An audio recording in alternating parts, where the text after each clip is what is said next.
welcome inside the vault on a Victory Monday. It's the 10th of November. Happy 60th birthday to my dear mother. We're here in Placencia, Belize, celebrating her as we have been for days now. And you probably noticed and have noticed that Sarah is not here today. It's no surprise if you caught parts of last night's postgame show that she was clearly under the weather and nowhere near 100%. But what does Sarah Ellison do? It's just in her DNA. She guts it out, just like the Ravens did yesterday in Minnesota. But because of perhaps that gut out that she put forth yesterday in the postgame show, she woke up even more under the weather. So I said, Sarah, you take today off. I got to travel back to Florida coming up tomorrow. So Sarah will be solo Tuesday. I'm solo today. Feel better, partner. Hope you're great. And hope all of you out there are enjoying the start to your Victory Monday. Welcome inside the vault for a Ravens Lunch Hour live stream. I'm Bobby Trossett. Today's show is brought to you by our friends at Gundry, Maryland. More on them in just a bit. Guys, the Ravens are ripping off wins just as you hoped they would, just as perhaps you expected they might, given the favorable schedule coming off the bye. Wins over Chicago, Miami, and now Minnesota has them sitting at 4-5. And based on what we watched unfold last night on primetime football, Sunday Night Football, yeah, the Ravens are just one game out of the AFC North, and this division is wide open at the moment. Chargers take down Pittsburgh 25-10. And take a look at what the division looks like right now. Steelers are 5-4. Ravens are 4-5, winners of 3 straight, as we know. Cincinnati was on its bye week. They're 3-6 right now, are the Bengals. And Cleveland, who the Ravens will see coming up this weekend, are 2-7. Apparently, they're sticking with Dylan Gabriel as QB1. So that's where things stand right now. And as you look or across the AFC entering Monday Night Football today, if the postseason were to begin today, the Indianapolis Colts would remain that top overall seed, of course, with the bye. 8-2 overall is where the Colts stand. Division leaders are Denver, New England, and Pittsburgh. Of course, Denver improved to 8-2, as did New England this past weekend. And we know that Pittsburgh is clinging onto that one-game lead atop the AFC North at 5-4. Your wild card teams right now would be the Chargers, who improved to 7-3. The Bills are 6-3. And the Jaguars are 5-4. And so lurking in the hunt, whatever you want to call it, waiting in the wings, the likes of Kansas City, Houston, Baltimore, and Cincinnati. At least that's what the NFL Network graphic category has those 4 teams as. Lurking. So what's up with the lurking Ravens? I think the NFL world's talking about them right now, including Nate Burleson on CBS yesterday. Baltimore Ravens are sitting at 4-5 right now. And after everything they have been through, they have a healthy Lamar Jackson. He looks good. A motivated team. We're not talking about them. This might be the scariest team in the NFL moving forward. The scariest team in the NFL moving forward, says Nate Burleson. Did he stand on it? He said it might be. Well, what they might be is a defense that's capable of getting back to average statistical categories and performance if they keep up what they've been on so far through the last 3 weeks, holding opponents to under 20 points for 3 consecutive weeks. And really, you could talk about it 4 consecutive games if you go back to week 6. That was the first game that Alohi Gilman played for this team after the acquisition that traded and sent Adafe Owe to the Chargers. 4 consecutive games they have held opponents as a defense under 20 points. The Rams scored 17 on them. Chicago scored 16. The Dolphins just 6. And now Minnesota 19. And as you see here, yes, they've been playing really well since the bye. Only 3 touchdowns allowed. 10 forced turnovers. That does include turnover on downs. We saw that yesterday in Minnesota.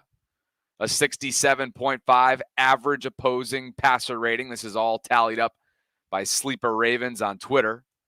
21 quarterback hits, and a points per game of 13.5. So while they can absolutely improve, and they will have to continue to improve, like Cole Jackson notes here, we'll talk about it on the collective more tomorrow. He's like, look, the final take on the defense is I liked a lot of what I saw. Still seeing a lot of softness in their coverage, but you can see the secondary gelling. The pass rush was able to have some clear wins on big downs. I'm not buying any of the, quote, top 5 since the bye stats, but improved 100%. I think that that's a fair way of putting it. This is a group that can continue to improve, has to continue to improve, but bottom line is they're playing well enough to win these games on the stretch that they're currently on, and that's a positive sign for this Ravens organization moving forward as they try to claw themselves out of the hole, that 1-5 hole that they've dug.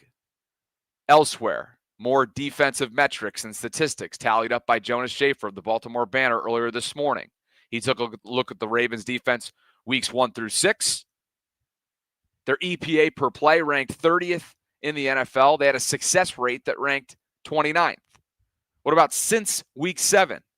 The Ravens defense since week 7, and that was, of course, Alohi Gilman, the acquisition of Alohi Gilman and Kyle Hamilton. Moving up closer towards the line of scrimmage, their EPA per play has skyrocketed to 9th. Their success rate has skyrocketed to 11th. And as Jonas kind of summarizes it, it's not a gauntlet of offenses, as we know, but the Ravens have done their job. I think both things can be true. It hasn't been the stiffest competition or degree of difficulty that they clearly saw in their murderer's row first 6 weeks, which included the best of the best across the board, both in the AFC and NFC.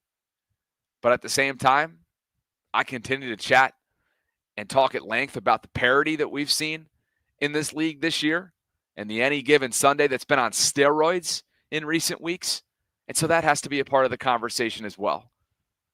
Yes, the Ravens are doing what they're supposed to do in this soft part of their schedule, but you're also starting to see dividends be paid based on personnel changes, playmaking, more polish, health, and all that and more had John Harbaugh talking like this in his post-game winning locker room. And you handled the noise, man. Your operation is what won that game. All right, your operation won that game. All right, starts with Lamar Jackson, starts with the O-line, the center, Tyler Linderbaum, and every single other guy. That's how you win that game. How about number 39? What's his name? What's his name? What's my name? Hey, what's my name? What's my name? First career, forced fumble, and fumble recovery, which led to a touchdown. His name's DeAndre Jackson. Hooah! Hooah! Hey, Rob, how about Rowe for the almost interception? They really went on the field. I didn't see him there. Look back at it. Have to look at it. Come on. Bring it up. Here we go. Damn, that's 2 weeks in a row, Hards. I got to make it right. Hey, man, good work, though, man. That was a performance by us both, man. O, way to stay the course. D, back against the wall, baby. And guess what we do? We come out alive. And we got to continue to do that, man. Oh, y'all continue doing what y'all doing. D, we continue what we doing. Enjoy this victory tonight. Family on 2. 1, 2, family. That's a winning locker room right there. Roquan's cracking me up. 2 weeks in a row, he says. Look, that was a pretty bizarre replay assist there that overturned a would-be interception for Roquan Smith in a pretty pivotal moment that gave Minnesota a little bit of life there at the end. But I think Roquan would much rather have the win than an interception, knowing him the way that we do inside the vault. More nuggets, defensive nuggets, that is, to note from Sunday's win in Minnesota as the Ravens comms PR team put together on X.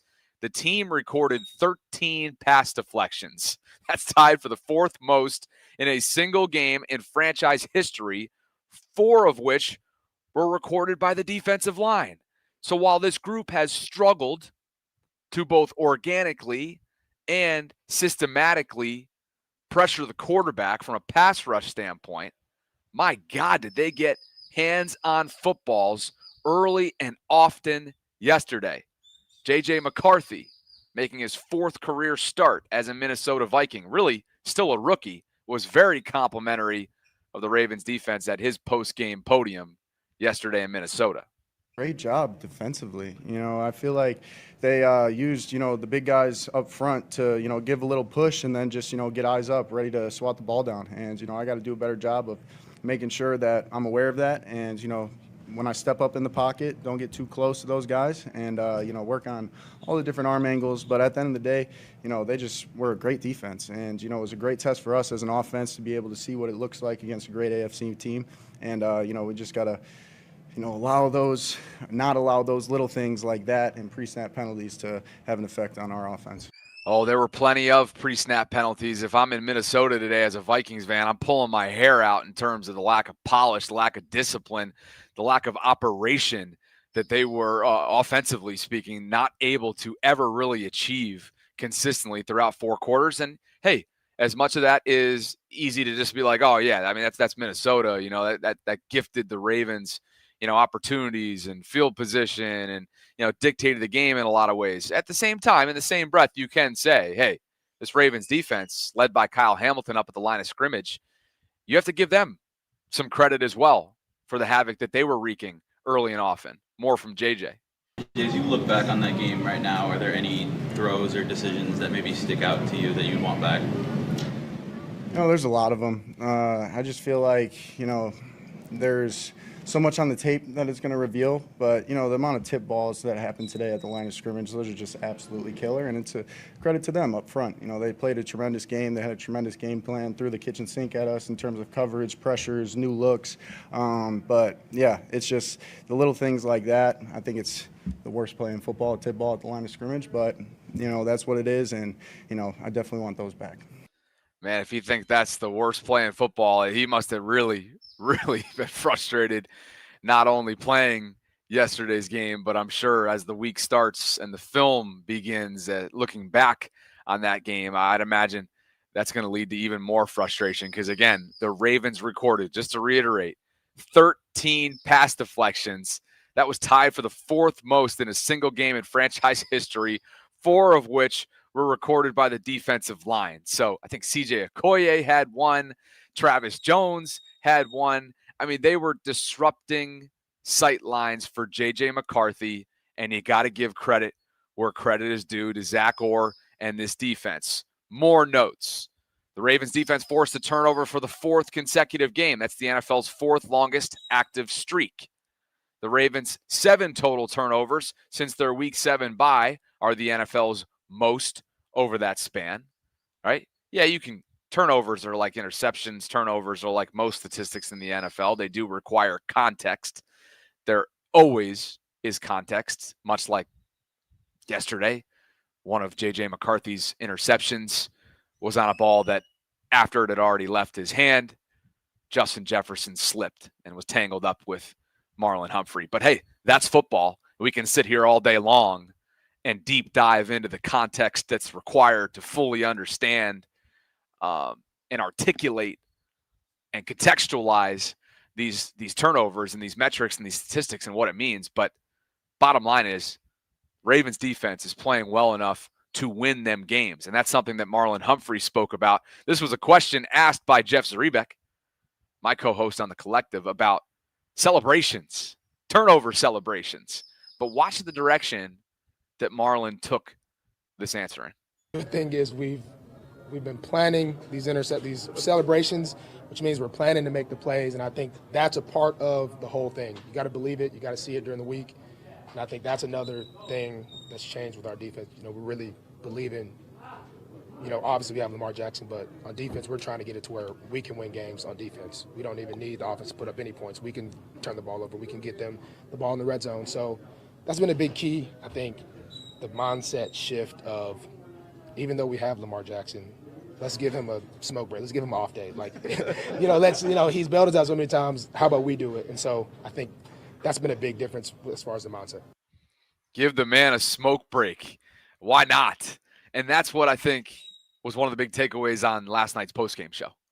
The fact that this defense, one, acknowledges that so often throughout the Lamar era, he's had to carry such a burden and don that Superman cape more often than not, that whenever they have the chance to be the guy or the side of the ball that ends up being game deciding, that they're capable, willing, and able. I think that absolutely, while Lamar and company made winning plays when they needed to do so yesterday, the story since the bye has been about the defense rounding back into form. Maybe not quite Ravens standard yet, but back to where we know this group and unit belongs, where their potential absolutely still lies. And I think these notes right here, as I continue to rip through them, suggest all that and more. The Ravens held the Vikings to 3 of 14 on third down. They've held their last two opponents to a 5 of 26 mark. That's the 10th best rate in team history over a 2-game span with a minimum of 25 attempts. So this is a group that shored up on third down, played tough, played stout. Draymond Jones, the newest outside linebacker, acquired at the deadline from Tennessee. He registered 4 quarterback pressures. That's tied for the second most in a Ravens debut by a non-rookie in team history since pressures were first tracked. You want one Draymond rep? Well, here he is. Go win. That's what he does here. Draymond Jones played with a little bit of fire. You love the fact that he brought organic pressure. Look at 41 work. That's a welcome sight right there for Baltimore. Again, there were a couple times that I remember watching 41 on the edge just pop. Outworking, out-physicaling, just the will, the technique. Look at him go. Get off me. 41, we'll get to the snap count later on, but they were willing to let Draymond Jones work right away. And again, that right there is a welcome sight if you're a Ravens fan, no question. Super chats have come in. Laney lately writes, I'm really happy with the way the defense showed up. It's the offense that has me worried now. More injuries to come if they don't get it together. We'll learn more, I'm sure, in the coming days about Rashad Bateman's high ankle sprain, what that might mean, and just how much time he could be looking at down. But he did share that with Kimberly Martin postgame that he was in a boot and that it's a high ankle sprain for Rashad Bateman. Dreams is celebrating 8 months of channel membership. Appreciate you, Quion. And he writes, Daniel fall a lot out there doing defensive slides like he's on a basketball court. Get him off my team, please. But Monken's red zone offense is too predictable and needs a refresh. You know, this goes back to like, hey, there's two things that can be true. The Ravens are ripping off victories, beating teams that they're supposed to beat. And that said, there's still some concerns. Short yardage has been a problem for the Ravens. You saw Todd Monken dig deep into his bag yesterday, give Mark Andrews a direct snap, and Lamar lined up as a running back at one point. Pat Ricard got his first carry for positive yardage since 2022. So that's certainly an area that they got to get cleaned up. And they're still a bit soft with some of their coverages. Still giving up chunk plays. 62 yards to Jalen Naylor. That's got to get cleaned up. C. King says Fa'alala was big and useless once again yesterday. So Quion and C. King obviously taking note of what I think we've all seen, continued deficiencies with the Ravens guard play. Thought Andrew Voorhees was acting violent in the run game yesterday. Still struggles in pass protection. But yeah, the guard play continues to be 2 weak links for the Ravens. Captain Hard writes, can't downplay those wins. Minnesota beat Detroit and Miami just beat Buffalo. Those wins are actually better than we think. And I think that just speaks to the parity. Yes, there is great parity in this league. Buffalo lost to Miami yesterday. It's a good reminder, Captain. He also writes, how Lamar and the team played yesterday, I think will be the most beneficial game ever. Like, that's a playoff script. Started slow and didn't panic. And I'm getting to that in just a bit because I thought Vikings linebacker Blake Cashman had some thoughts post-game in his media scrum that suggest a lot of what you're hinting at here, Captain. And I think there's a lot to like and feel really encouraged about moving forward. C. King says we were the superior purple team. And Douglas is checking in from Scotland. He's going to be back Friday. Douglas, I hope you're enjoying life across the pond. Thank you for checking in. It's probably around dinner time or late afternoon there, right? In Scotland. Hope you're enjoying yourself, my friend. A special thanks to Gumtree for the continued support. They are the official sponsor on Mondays, the day after Ravens games, and they are located in the heart of Owings Mills, Maryland. Gumtree is a state-of-the-art training and recreational facility. It's 86,000 square feet with 46 different lanes. It offers the size and amenities of a country club, but it's open to the public, and they've got a pretty simple mission. It's safety, education, and training for all skill levels, from beginners all the way up to professionals. And what we're focusing on here, and as we have in recent weeks, is what they have in terms of venue rentals. Man, look at all the options that they have for you. First of all, the customizable space that's available to you offers a VIP lounge, 6,000 square feet of open space, and can be arranged to your party's needs and accommodate up to 120 people. They've got full service catering that's provided, unique entertainment, ranges, simulators, instructors, and of course, event planning down to the nitty-gritty details as well. Did you guys know that they offer wedding venue rentals? Yep.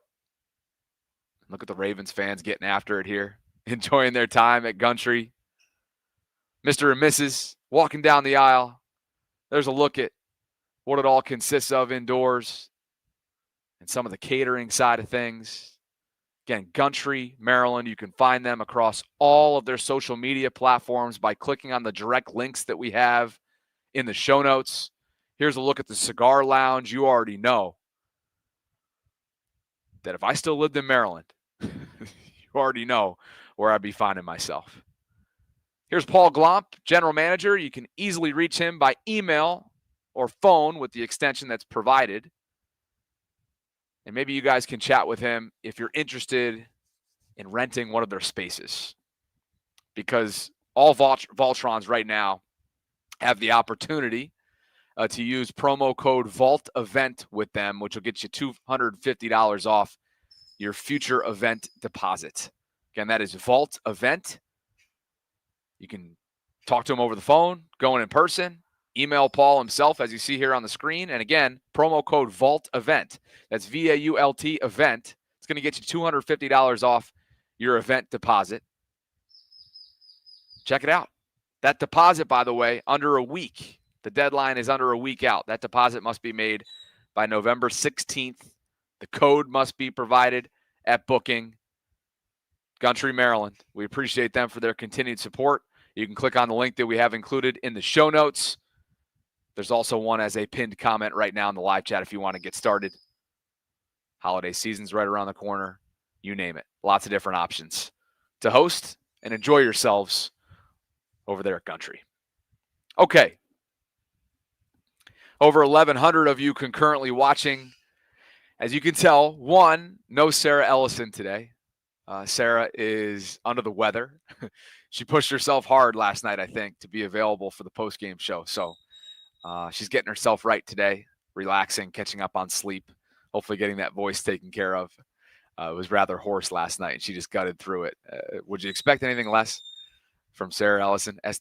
So if she's watching out there, hope you're feeling better, partner, and enjoying your time with company and visitors. And just, it's been pure chaos in the Columbus area. And I do want to take a second to, before we transition into a really, I think, compelling topic, get into some post-game comments that were made by a Vikings linebacker that I think are really encouraging signs for things to come from a Ravens offense perspective. My mom turned 60 today, and as you can tell, we are not in Baltimore. We are not in St. Petersburg, Florida. We are in Placencia, Belize at an awesome villa-based resort, Chabal Mar. I'll throw the Instagram link into the live chat right now if you want to go check it out. Larry France operates this place, and he's the marketing director here. And Larry reached out to me years ago. He's originally from Dundalk, Maryland, for those of you that are Baltimoreans or familiar with the area. And Larry's a lifelong Ravens fan. And he's based in New Mexico, but as the marketing director here at Chabal Mar, he spends several times per year here on site.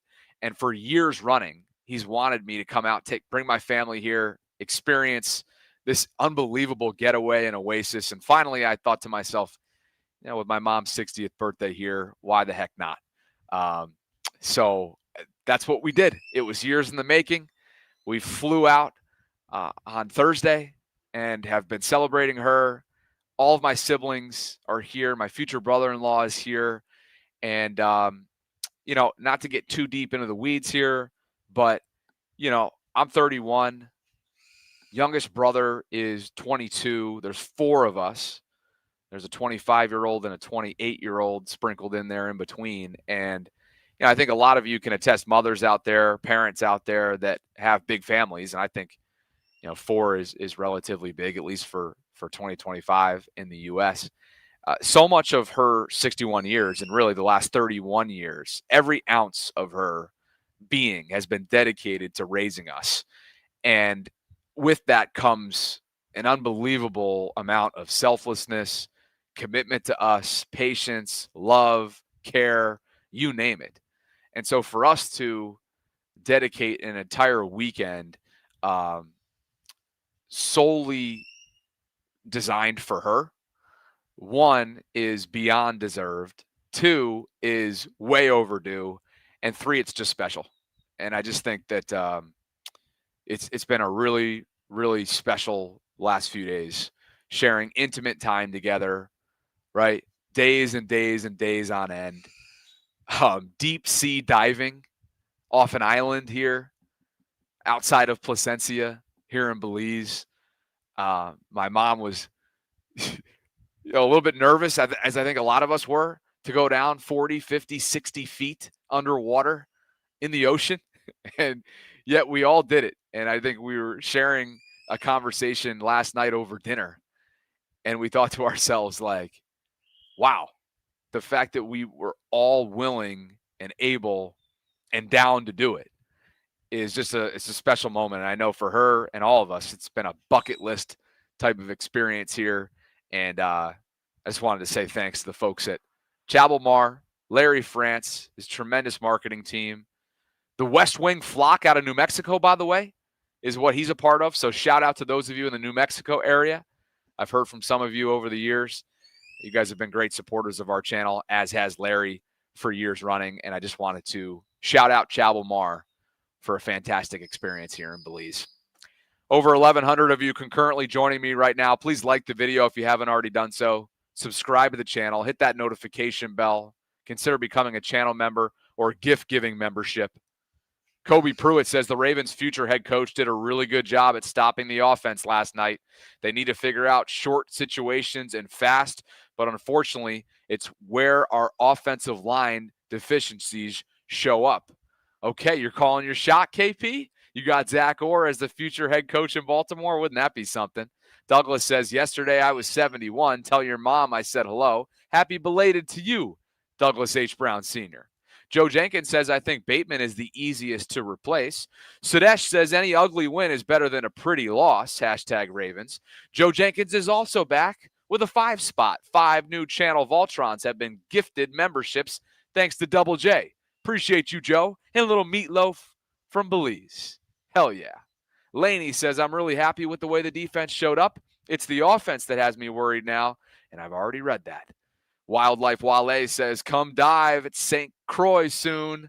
Hell yeah, Wildlife. I feel like you would have been in your element with us, deep sea diving. And then the rest of the family, as I worked yesterday, went on to actually get their deep sea diving certification. They began that process. So good for them. Kobe Pruitt says, oh, excuse me, I misread that. Sorry, KP, I'm going too fast. He says, Zach Orr, Brian Flores, excuse me. The Ravens' future head coach did a really good job at stopping the offense last night. They need to figure out short situations and fast, but unfortunately, it's where our offensive line deficiencies show up. You're talking about Brian Flores, defensive coordinator for Minnesota. Sorry for the oversight there. Who knows? Maybe Zach Orr will be a candidate one day.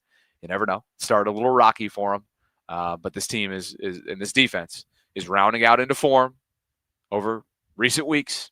Got to continue to do so if they want to get their way back into the AFC North, where they are one game out of the Pittsburgh Steelers after they dropped the game, I should say, to the Chargers last night. Thanks, KP. Appreciate you. And it's a perfect segue because that's exactly where we're going right now.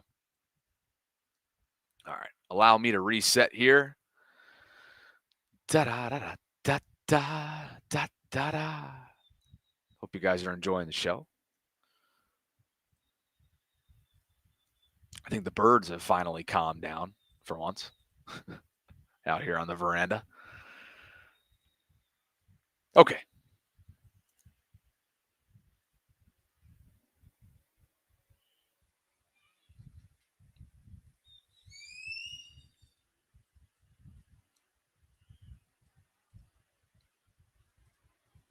All right. Ready to roll? Let's reset. Off we go. Next topic. Appreciate you guys for being with me on this Monday from Belize. And look, while I have still some remaining questions about where the Ravens stack up among the AFC elites, the bottom line is those questions, the answers to those questions don't matter at the moment whatsoever. They've ripped off 3 straight games, 3 straight wins, and they have a favorable upcoming stretch. They're breathing new life. And things that I watched yesterday were encouraging. 3 turnovers, 3 fourth down stops. They ran the football effectively for over 150 rushing yards. Yes, they had short yardage miscues, but 150-plus rushing yards is 150-plus rushing yards. They had a dominant fourth quarter drive, 11 plays, 67 yards. It spanned over 6 minutes.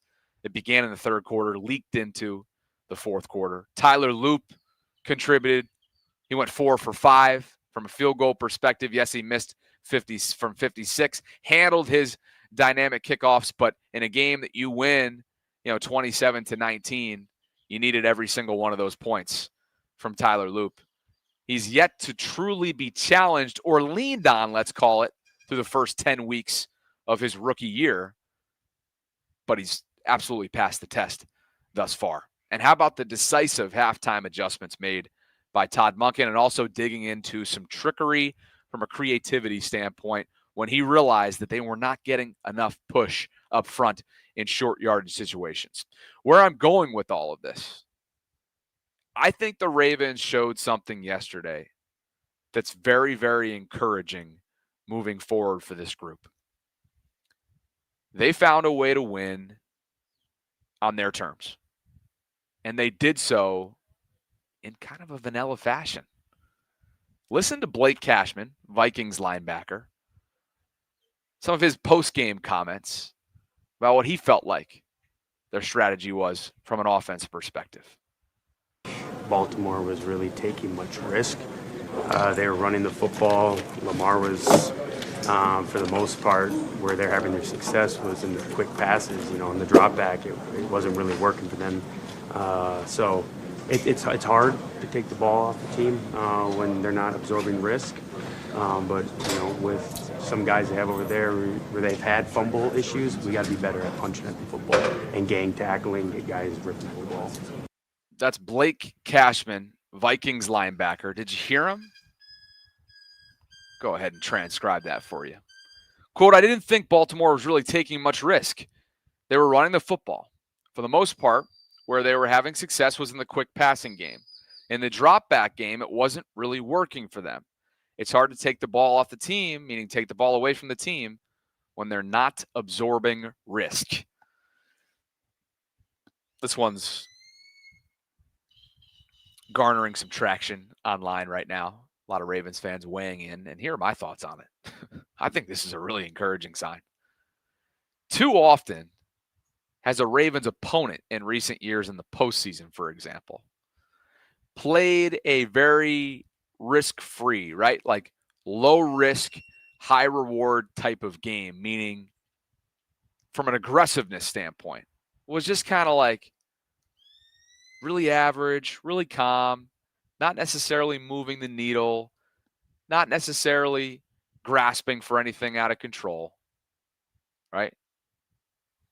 And what that does is it puts the opponent, in this case, the Ravens, in a position where, hey, you force them to make mistakes.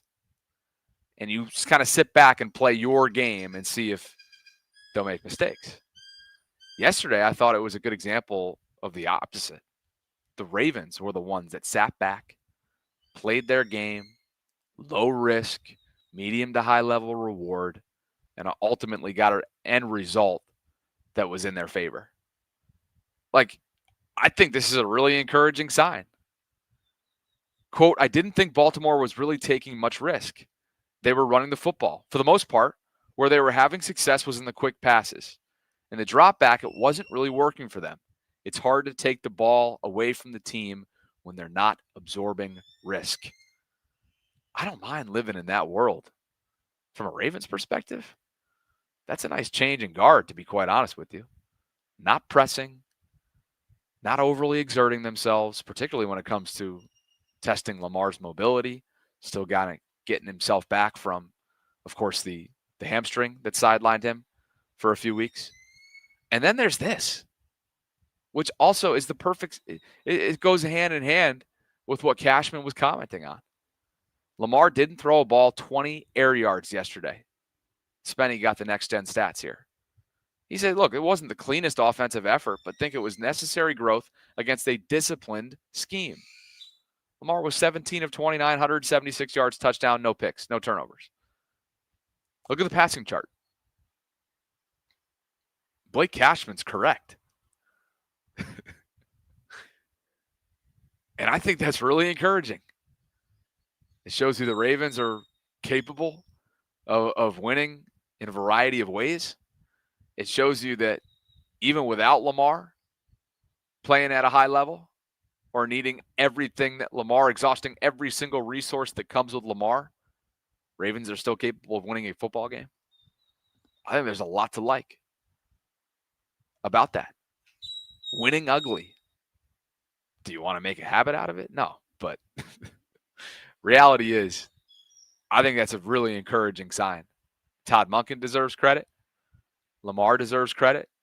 Ravens rushing attack deserves credit. But ultimately, the fact that there were 6 turnovers essentially yesterday created by the defense puts the Ravens offense in a position where they can play this kind of way.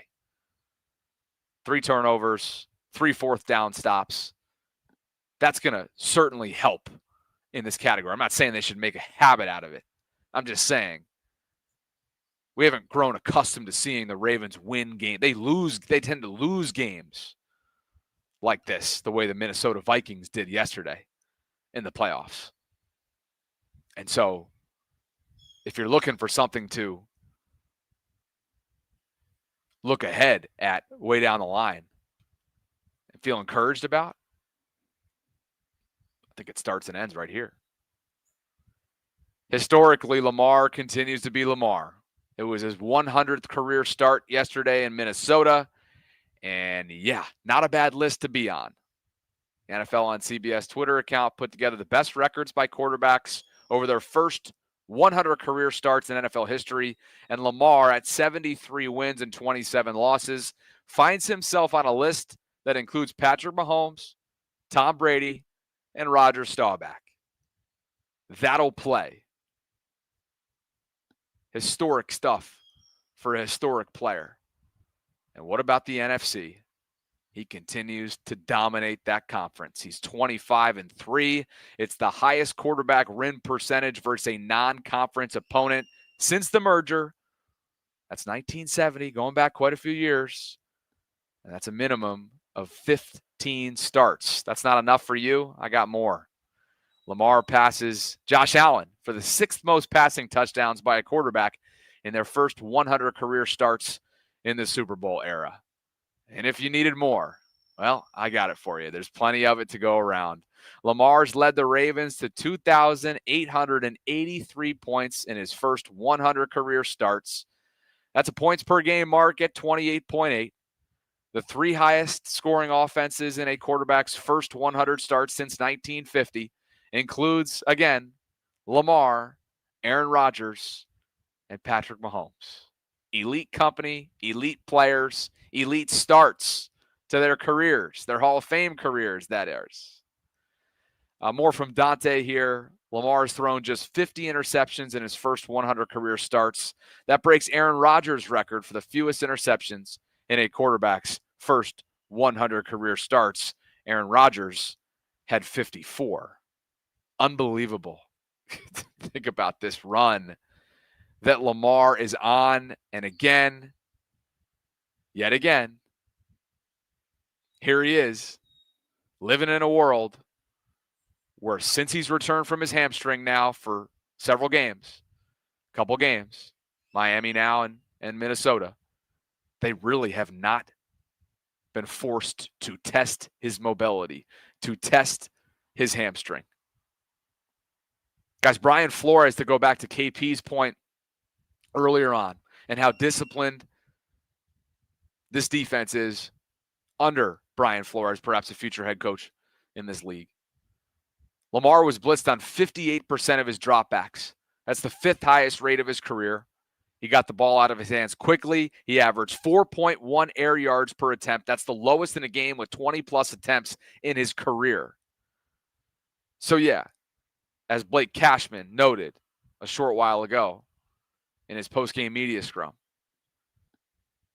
the quick passing game was what the Ravens leaned on. They were not getting very much at all in the drop back passing game, a lot of which has to do with the way that they continue to lose in the trenches from an offensive line play standpoint. Their performance there has not been good enough. They're moving bodies in the run game, but they have a really difficult time, whether it's looking for work in Daniel Alele's case, holding up sturdy in Andrew Voorhees' case, hand usage or misusage up and down the line. It's got to get better. But the fact that, again, the Ravens had answers and withstood the test of the Brian Flores master strategy when it comes to going up against Lamar. I think it's a great sign of things to come for this group.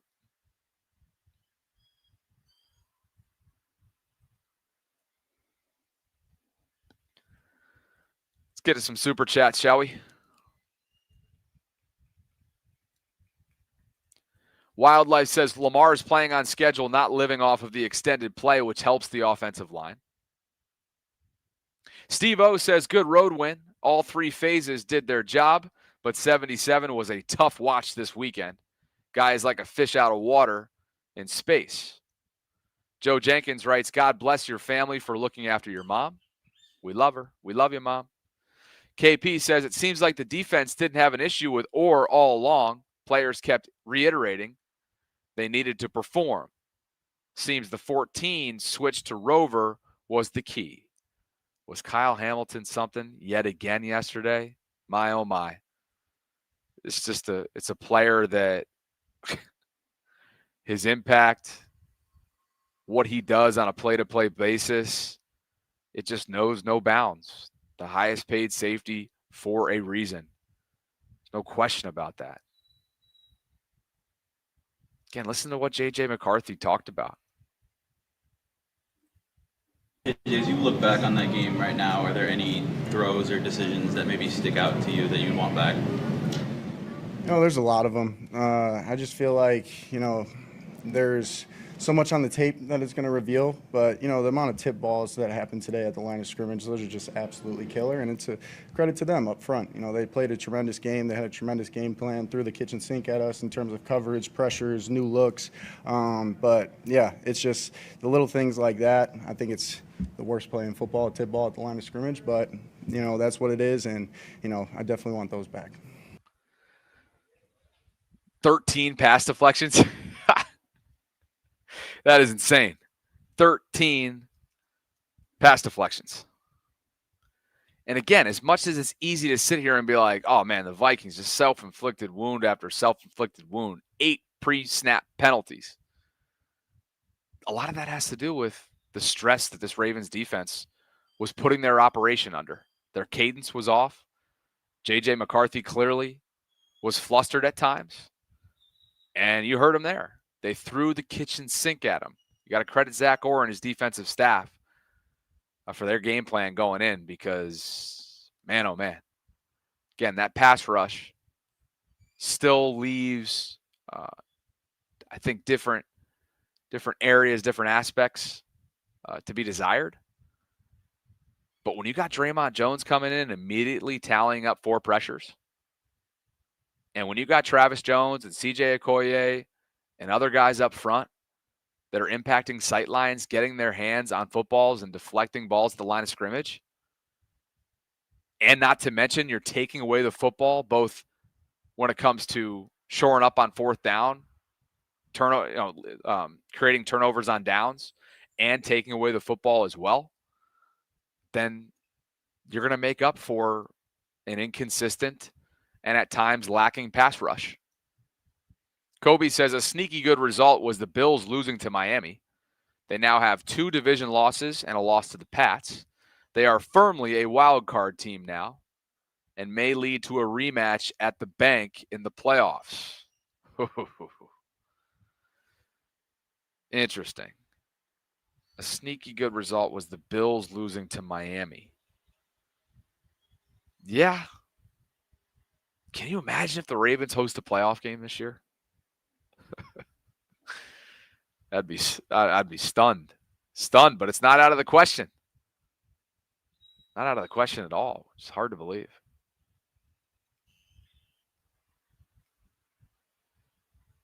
Snap count and overall observations from Jeff Zaribek. Let's see. Alohi Gilman and Kyle Hamilton played all 65 snaps, 100% of the defensive share. What other observations does Jeff have here? Big day for the tight ends and fullbacks. Let's see. What did Ricard end up getting? Nice boost for Pat. 37 snaps. That was good for 53% of the share. Isaiah logged 39 for 56%. Mark Andrews had 44 for 63%. What about Charlie? Where's Charlie? Charlie had 30 for 43% of the share. Cheeto Awuzie, thought he played well yesterday. Yeah, I know. You know what they had to do to keep Justin Jefferson and Jordan Addison in check opened things up, generated some opportunities for Jalen Naylor. He finished with over 100 yards receiving. But that was a price that the Ravens were willing to pay. And they did so without having to double team Justin Jefferson, which, again, I think Zach Orr deserves credit for the strategy that was ultimately executed by his defense yesterday. Keon Martin, when Marlon Humphrey left the game late, came in for Marlon. Draymond Jones, in what was his Ravens debut, logged 39 snaps, 4 pressures, as I noted from the Ravens communications department. So that's fantastic. And I think what's most promising about Draymond, honestly, is that some of those were organically produced. And that's a welcome sight. If you got a guy that's winning based on technique, skill, physique, force, power, Ravens haven't had a whole lot of that this year. I think Mike Green, he continues to pop too. No sacks, but he's popping. As a team, you get that final stat line as a team. I think they only had 1, didn't they? Yeah, 1 sack. Travis Jones had the lone sack. Nate Wiggins led the way with 7 total tackles, 6 of which were solo and a pass deflection. Teddy Buchanan, thought he played really well. Middle part of the Ravens defense, 6 tackles, 5 of which were solo. But just, you could just tell, this guy's an old school thumper, man. He's right there, processing the game at a high level. And of course, it helps when your running mate is Roquan Smith, but both those guys playing pretty good football throughout this stretch. Yes, there have been chunk plays. Yes, there have been missed tackles. But personnel-wise, you can tell this defense is looking a lot more formidable than it did the first weeks of this season. The first 6 weeks, I should say, of this season. Malachi Starks, obviously, back-to-back interceptions, back-to-back weeks, I should say. Good for him. He had one. Let me just count up these pass deflections because, again, they had 13 as a team. Nate Wiggins had one. Roquan had one. It should have been an interception. Marlon Humphrey had one. Malachi Starks had one. Alohi Gilman had one. Kyle Van Noy had one. CJ Okoye had one. John Jenkins had one. Kyle Hamilton was the only player with two. Cheeto Uzie had one. And that adds up to 13. That is insane. 13? It's a wild number.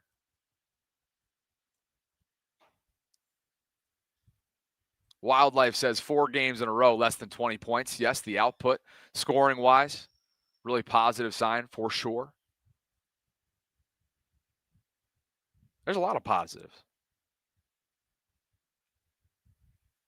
Wildlife also writes, rookie draft picks producing, players we traded for producing. Who's going to admit that they were wrong about EDC last week? Yeah, I mean, look, I think I don't know if Eric was necessarily wrong. It just left you wanting more, right? It just left you wanting more. In the same breath, they're going to stick to their standard when it comes to team building and not be willing to overpay and become overly desperate at the deadline. So while I think a lot of us were left wanting more,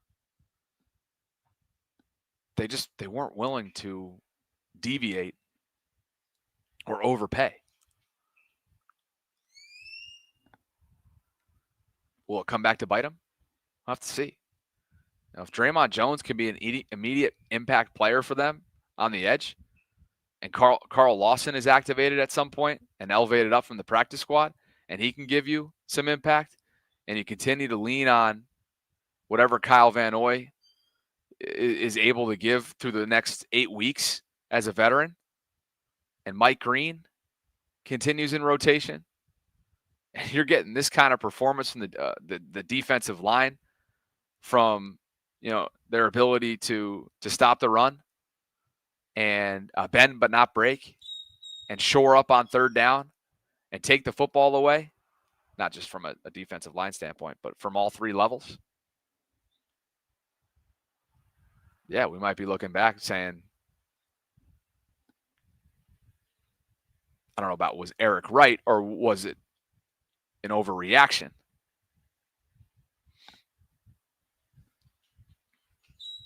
What's 1MA barking about today? You having a tough Monday, 1MA? You forget that it's a Victory Monday. In the live chat, it's struggle city from you. Why don't you smile for once, will you? Jesus. Wildlife says, I'd like to think we were only willing to overpay at guard. Oof. Maybe. What, you don't think I acknowledge the live chat just because we're on the vault? You're darn right I acknowledge the live chat. Yeah, they were not. Look, can we all sit here and be like, can you commend Eric for not overpaying for Trevor Penning?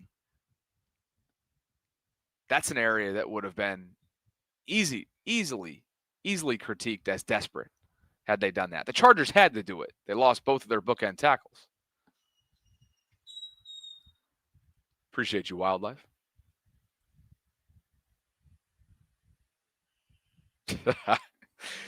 Jack says, glad to see negative Bobby is retired. It's never been negative.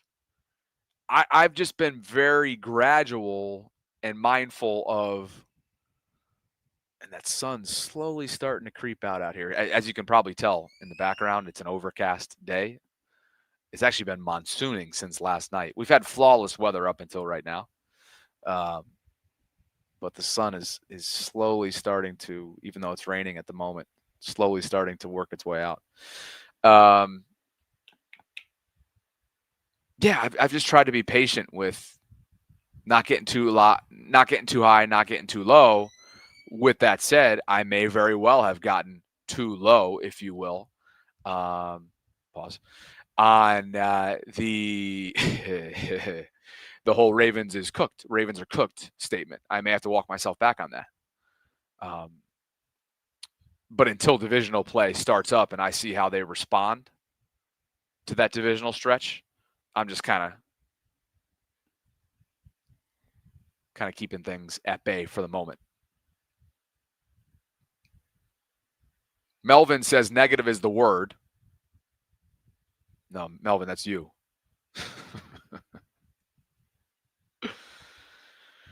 Oh, goodness gracious.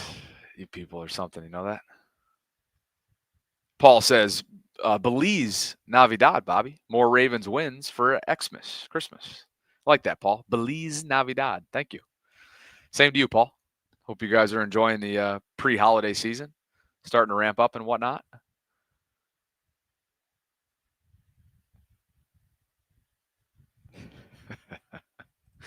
Now I'm now I'm invested in the live chat. You know that? Now I'm invested in it. Yes, I am. Oh man. Look, first of all, obviously from a content perspective in recent days, and by the way, Joe Burrow is going to return today to practice in a limited capacity, according to Adam Schefter. So he's going to try to re-up or ramp his process up. Brian Dable is being fired by the New York Giants. Wow. No surprise there. That had to be done. I'm just kind of getting caught up on things that I would normally be multitasking on if I had Sarah with me. But yeah, Joe Burrow is returning to practice. I think all along, like mid to late December has sort of been his plan. So a little under 2 months after toe surgery, Burrow has his practice window opened, and he'll be limited. This is from Ian Rappaport. He's still on injured reserve and has 21 days to be activated. A December return is real, and obviously that is significant. So one MA, a 1 MA, you're going to test me today, aren't you? I better stay on task before I come after you. Bury your arse. Look, this has been the timeline all along for Joe. Ravens play Cincinnati twice within a 3-week span. They play them Thanksgiving night, of course, in just a few weeks. Week 13, that's a home game. Thursday night football, Bengals, Ravens. They will then play Pittsburgh, week 14, also at home. And then they'll turn around and travel to Cincinnati for week 15. That's Sunday, December 14th. So it's 2 Bengals games within a 3-week period, weeks 13 through 15. And will Joe Burrow potentially be there for the second of those 2 contests?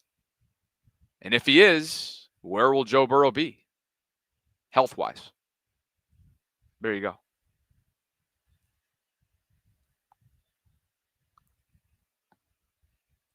Now, I can assure you, 1MA, you may not be familiar with what I do over on my personal channel, but I can promise you probably don't want this smoke. Can some of the Bobby Baltimoreans in the live chat let him know? For his sake. 2020 Vision says, why do people confuse being realistic with negativity? That's called delusion. Richard says, I'm with you. The Ravens failed too many times in the playoffs. But again, going back to those comments from earlier on, right? Like, oh yeah, 1MA. You must not know the drill on the other channel. I'll roll up the sleeves right now. Let's run it. Going back to Blake Cashman's comments, Vikings linebacker, talking about the limited risk with which the Ravens offense and strategy was playing with yesterday. I like that. I like their ability to win in that regard, in that form. Because too often have they been on the wrong side of that, where the opponent has waited for them to make self-inflicted wounds, make self-inflicted errors that ultimately decide playoff games and more. So I'm with you, Richard.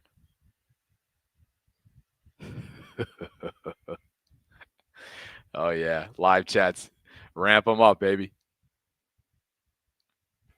Ramp it up.